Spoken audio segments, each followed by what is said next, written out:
Assalamualaikum warahmatullahi wabarakatuh.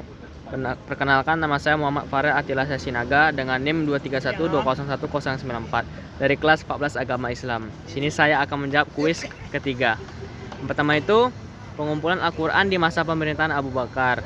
Zaid bin Sabit melakukan pengumpulan Al-Quran di masa pemerintahan Abu Bakar karena beberapa alasan, yaitu kekhawatiran akan hilangnya ayat-ayat Al-Quran. Banyak penghafal Al-Quran gugur dalam perang Yamamah, dan Abu Bakar khawatir ayat-ayat Al-Quran akan hilang seiring wafatnya para penghafal. Keberagaman bacaan Al-Quran. Pada masa itu terdapat berbagai dialek bahasa Arab yang digunakan dalam membaca Al-Quran, dan Abu Bakar ingin menyatukan bacaan tersebut, memudahkan umat Islam dalam mempelajari Al-Quran. Dengan adanya mushaf Al-Quran, umat Islam dapat mempelajari Al-Quran dengan lebih mudah dan tidak perlu lagi menghafalnya secara langsung dari para penghafal.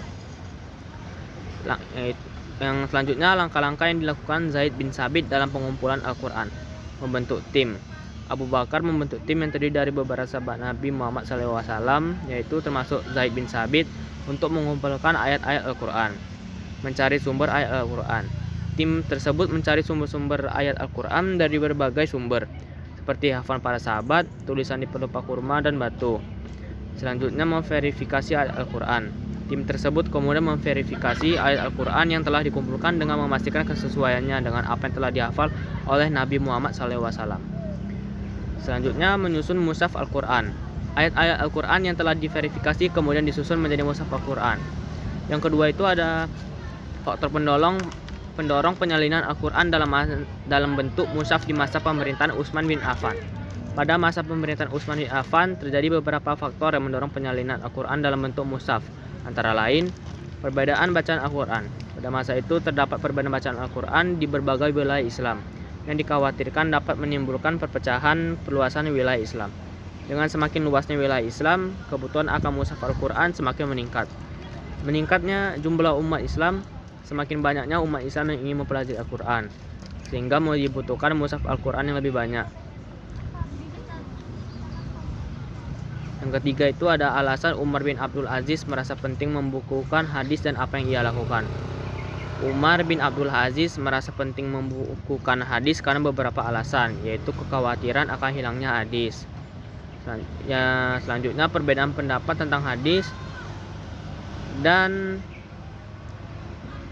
langkah-langkah yang dilakukan Umar bin Abdul Aziz dalam membukukannya, yaitu membentuk tim. Umar bin Abdul Aziz membentuk tim yang terdiri dari beberapa ulama untuk mengumpulkan hadis. Mencari sumber hadis. Tim tersebut mencari sumber hadis dari berbagai sumber, seperti hafalan para sahabat dan tulisan di berbagai media.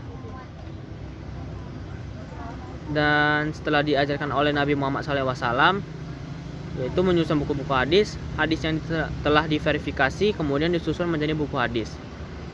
Yang terakhir adalah nomor 4, kesulitan yang terjadi dalam mengamalkan ajaran Islam jika ijtihad tidak dibolehkan. Jika ijtihad tidak dibolehkan, maka akan ada beberapa kesulitan dalam mengamalkan ajaran Islam. Antara lain, kesulitan dalam menjawab permasalahan baru. Islam adalah agama yang komprehensif, namun tidak semua permasalahan telah dijawab secara eksplisit dalam Al-Quran dan hadis. Ijtihad memungkinkan para ulama untuk menjawab permasalahan baru dengan menggunakan akal dan penalaran yang berdasarkan Al-Quran dan hadis. Kesulitan dalam mengikuti perkembangan zaman. Zaman terus berkembang dan ijtihad memungkinkan para ulama. Sekian dari saya. Wassalamualaikum warahmatullahi wabarakatuh.